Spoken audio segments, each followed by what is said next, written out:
गुरुदेवो महेश्वरः गुरु साक्षात् परं ब्रह्म तस्मै श्री गुरुवे नमः। वसुदेवसुतं देवं कंसचाणूरमर्दनं देवकी परमानन्दं कृष्णं वन्दे जगद्गुरुं कृष्णं वन्दे जगद्गुरुं।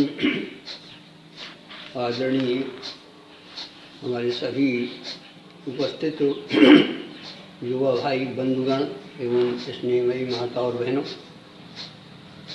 आइए हम आप सब एकादशी के पावन पर्व पर, एकादशी के शुभ घड़ी में हम आप सब उस एक ब्रह्म का चिंतन करने के लिए इस ब्रह्म वेला में योगा के माध्यम से हम आप सब उपस्थित होकर के उस एक का चिंतन जो व्यापक है, ब्रह्म है, व्यापक ब्रह्म एक अविनाशी। ध्यान देना, गोस्वामी जी का एक एक शब्द अमूल्य है। व्यापक ब्रह्म एक अविनाशी, वो कैसा है? व्यापक है, उसको हम ब्रह्म कहते हैं। वो एक है और अविनाशी। व्यापक ब्रह्म एक अविनाशी। और कैसा है वो? सत चेतन घन आनंद राशि, जिसकी हम चर्चा करने जा रहे हैं एकादशी में। वो एक है, अविनाशी है, सत है, चेतन है और आनंद से भरा हुआ। घन आनंद राशि, रास माने होता है ढेर। जैसे आपने देखा होगा, कहते हैं भाई गल्ले का ढेर, आज ढेर हो रहा है। गल्ला व्यापारी कहते हैं आज भैया चने का ढेर हो रहा है। मतलब ढेर का मतलब बहुत सा और घन लगा हुआ शब्द। घन का मतलब है कि कोई जगह खाली नहीं है जहाँ वो न हो।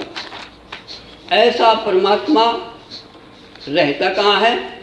गोस्वामी जी कहते हैं व्यापक ब्रह्मो एक अविनाशी असत चेतन घन आनंद राशि। अस प्रभु हृदय अछत अविकारी। कहाँ रहता है वो? हृदय में। अछत, जिसका कभी क्षय नहीं होता, जिसका कभी विकार नहीं होता, जिसमें ऐसा प्रभु हमारे आपके अंदर विराजमान है। कहाँ पर? घट में। और घट के अंदर कहाँ? जैसे हम कहें हम आप मुस्कुरा में हैं, तो मुस्कुरा में तो हो, लेकिन मुस्कुरा में किस जगह हो? तो आप कहोगे कि भैया मुस्कुरा में तो हम हैं ही, लेकिन मुस्कुरा के साथ साथ योगा में, गल्ला मंडी में है। ऐसे ही परमात्मा यद्यपि वो सब जगह है, लेकिन जय जय अविनाशी सब घटवासी। वो घट में तो है, लेकिन घट में किस जगह? प्रश्न ये उठता है। हमारा आपका शरीर जो है ये घट है। अब इस घट में कहाँ पर है? ये मुस्कुरा है, मुस्कुरा में हम कहाँ बैठे हैं? इस पर थोड़ा विचार करेंगे आज। व्यापक ब्रह्म एक अविनाशी असत चेतन घन आनंद राशि। असे प्रभु हृदय अछत अविकारी, लेकिन सकल जीव जग दीने दुखारी। संसार में कोई ऐसा प्राणी नहीं है जो दीन न हो और दुखी न हो, जबकि वो परमात्मा जो आनंद का ढेर है, सत है, चित है, आनंद है, वो हमारे घर में बैठा हुआ। और हम आप सब दुखी हैं, दीन हैं।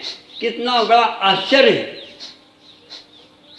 कितना बड़ा अंधेर है कि ऐसा परमात्मा जो व्यापक है, एक है, सत है, चित है, घन है, आनंद राशि है, और वो हमारे आपके घर में बैठा।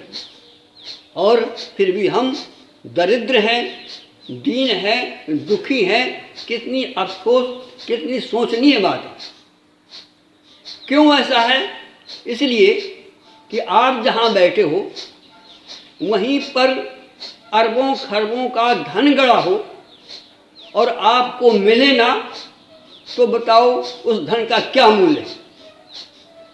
कहते हैं सब घट मेरा साइया, ध्यान देना जरा, जितनी बार हम बैठे हैं यहाँ पर सबके घट में वो विराजमान है, लेकिन धन्यता किसमें है?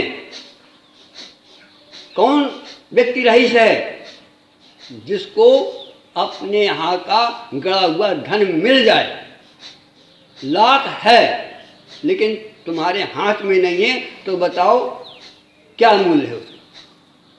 सब घट मेरा साइया और खाली घट ना कोई, बलिहारी वा घट की जा घट में पर घट होए। बंधुओं, कहने का हमारा केवल इतना है कि वो परमात्मा जिसकी हमें आपको तलाश है वो हर घट में है, हर जगह है, हर कण कण में है, लेकिन हम आप उससे वंचित हैं। जैसे एक भिखारी जीवन भर भीख मांगता रहा, अंत में वो समाप्त हो गया। हुआ क्या? उसको कोई कुछ नहीं था, कोई परिवार नहीं था। हम आप सब योगा वाले पहुँचे वहाँ, चलो भाई इसका दाह संस्कार कर दिया जाए। दाह संस्कार हो गया, पैसे चंदा इकट्ठा हुआ, दाह संस्कार हो गया। इसके बाद एक माता जी ने कहा चलो हम इसकी घर की सफाई कर दें। जैसे वो सफाई करने गई, थोड़ा सा उसको साफ किया तो उसको हाथ में कुछ लगा, देखा उसने थोड़ा सा खोदा और क्या देखा कि वहाँ अपार धन गड़ा हुआ था। बंधु जरा विचार करो, वो भिखारी जीवन भर दरिद्र रहा, जीवन भर भटकता रहा पैसे के लिए, दरिद्रता मिटाने के लिए, और दरिद्रता नहीं गई। और शायद वो थोड़ा सा अंदर चला जाता, जहाँ वो बैठा था, थोड़ा सा प्रयास करता, सफाई करता और अंदर प्रवेश कर जाता, तो बोलो वो धन मिल जाता कि न मिल जाता। ठीक इसी तरह से हम आप योगा तो करते हैं, लेकिन योग नहीं जानते कि योग क्या होता है। एक होता है संयोग, एक होता है वियोग और एक होता है योग। बंधुओं, संयोग करोगे वियोग हो जाएगा, और यदि योग करोगे तो कभी वियोग नहीं होगा। कहने का भाव ये है कि जब तक हम, देखिए योगा माध्यम है, लक्ष्य नहीं है, ध्यान देना इस बात का। लक्ष्य है हमारा योग, योगा लक्ष्य नहीं है, योगा माध्यम है। तो इसी जीवन, हमारा कहने का सिर्फ इतना मतलब यह है कि योगा करते करते ही न जीवन चला जाए, योग से वंचित रह जाओ। तो आज हमें इस एकादशी से हमें ये सीख मिलना है कि जो भी हम कर रहे हैं ये उसमें सहायक है, लेकिन लक्ष्य नहीं। लक्ष्य हमारा एकादशी, लक्ष्य हमारा उसको एक को प्राप्त करना, लक्ष्य है हमारा योग। बंधुओं, अधिक नहीं कहेंगे, अधिक के लिए हर मंगलवार को हमारे यहाँ सत्संग होता है। वहाँ पर हम विस्तृत इसकी जानकारी हम चाहते हैं कि आप सब लोगों के बीच में बैठ कर के चर्चा करें। यहाँ समय का अभाव है, बस इशारा मात्र बहुत है। इसलिए बंधुओं, इस योगा करते करते योग की ओर बढ़ो। बोलो वृंदावन बिहारी लाल की जय। हरि बोल।